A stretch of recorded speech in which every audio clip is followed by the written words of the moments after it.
पेट के अंदर कहीं भी घाव हो सकते हैं, पर क्या हर घाव एक जैसा होता है? कहीं होती है खून की उल्टी और कहीं होते हैं खूनी दस्त। आज समझेंगे अपर जीआईटी और लोअर जीआईटी का डिफरेंस सीधे आसान भाषा में। जीआईटी मतलब गैस्ट्रो इंटेस्टाइनल ट्रैक्ट। ये हमारे मुंह से लेकर गुदा द्वार तक होता है। इसको हम दो भागों में विभाजित करते हैं। अपर गैस्ट्रोइंटेस्टाइनल ट्रैक्ट जो कि माउथ से शुरू होकर डियोडिनम तक जाता है। डियोडिनम एक स्मॉल इंटेस्टाइन का लास्ट पार्ट होता है। उसके बाद ये लार्ज इंटेस्टाइन से जुड़ जाता है। वहाँ से शुरू होता है lower GIT, means large intestine से शुरू होकर रेक्टम तक।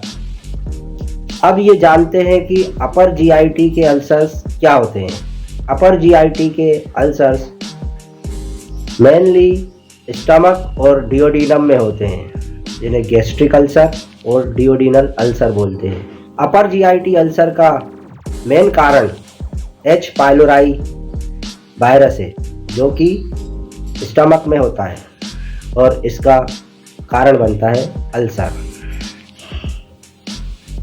दूसरा कारण है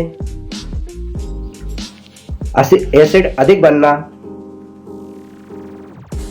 जो कि एक जेनेटिकल डिसऑर्डर होता है। कुछ लोगों में एसिड ज़्यादा बनने का प्रीडिस्पोजिशन होता है। पेन किलर्स, स्पेशली नसाइड ग्रुप की पेन किलर्स का अधिक उपयोग, शराब और स्मोकिंग, इसके अलावा स्ट्रेस भी इन अल्सर्स का कारण होता है। आइए अब अपर जीआईटी के अल्सर्स के लक्षण भी जान लेते हैं। पहला लक्षण तो इसमें पेट में दर्द, जो कि ऊपर की ओर छाती के जस्ट नीचे यहाँ पर होता है।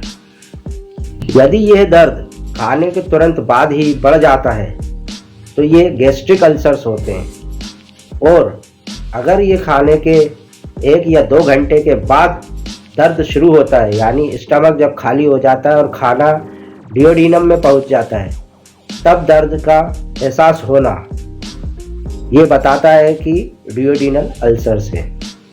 दर्द के साथ साथ जी मितलाना और कभी कभी उल्टी भी हो जाना। उल्टी ब्लैक कलर की होती है, जो कि चॉकलेटी रंग दिखाती है। साथ में मल का रंग भी काला हो जाता है। इस कंडीशन को मैलेना बोलते हैं। और वीकनेस और एनीमिया शुरू हो जाता है, क्योंकि इंटरनल ब्लीडिंग हो रही होती है, इसलिए हीमोग्लोबिन का स्तर शरीर में कम हो जाता है। जीआईटी के निचले हिस्से के छाले, ये मुख्यतः रेक्टम, कोलोन यानी इंटेस्टाइन के पार्ट में होते हैं, वो भी लार्ज इंटेस्टाइन। बड़ी आंत के छालों को इन्फ्लेमेटरी बाउल डिजीज बोलते हैं। इन्हें 2 तरह की डिजीज में डिवाइड किया गया है, अल्सरेटिव कोलाइटिस और क्रॉन्स डिजीज। यदि आप इस बीमारी के बारे में अधिक जानना चाहते हैं तो मेरे चैनल को सब्सक्राइब करें और लिंक डिस्क्रिप्शन में देखें। इसका वीडियो मैंने अलग से बनाया है इन्फ्लेमेटरी बाउल डिजीज का।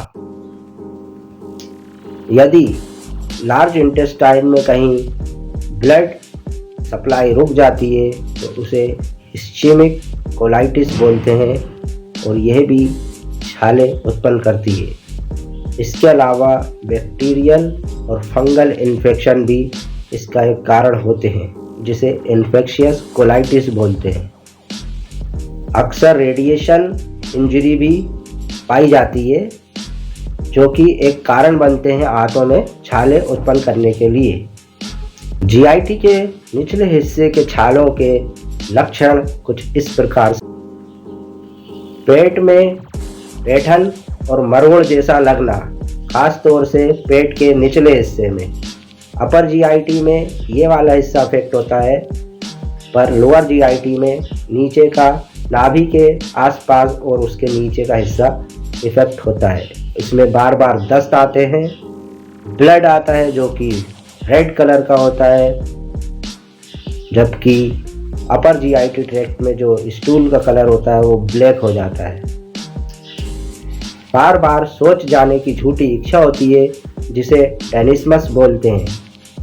इसमें सिर्फ कमजोरी नहीं आती, साथ में वजन भी कम होता जाता है। लक्षणों के आधार पर हम सिर्फ अनुमान लगा सकते हैं, पर फाइनल डिसीजन हमें जांचों के बाद ही पता चलता है कि पेट में छाले हैं या समस्या कितनी गंभीर है।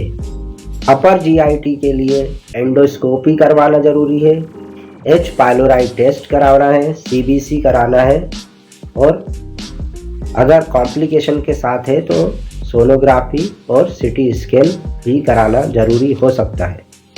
लोअर जीआईटी के सिम्टम्स यदि है तो आपको कोलोनोस्कोपी कराना चाहिए और स्टूल एग्जामिनेशन, साथ में इंटेस्टाइन की बायोप्सी भी कराना चाहिए ताकि पता चल सके कि कौन सा माइक्रो ऑर्गेनिज्म और कितना इन्वेजन है और कैंसर का रिस्क तो नहीं है। ये जानकारी बायोप्सी से प्राप्त हो जाती है। अल्सर्स सिर्फ घाव नहीं, ये शरीर का एक सिस्टम है जो हमें बताता है कि शरीर में कुछ गड़बड़ चल रही है। अपर जीआईटी अल्सर अक्सर एसिड का ही रोल होता है, पर लोअर जीआईटी अल्सर्स में इम्यून सिस्टम और माइक्रोबायोम का रोल होता है। इस डिफरेंस को समझें और अपनी जीवन शैली को बदलें ताकि इस परेशानी से आप बच सकें। इस वीडियो का यही उद्देश्य है, सही जानकारी सही समय पर सही इलाज। धन्यवाद।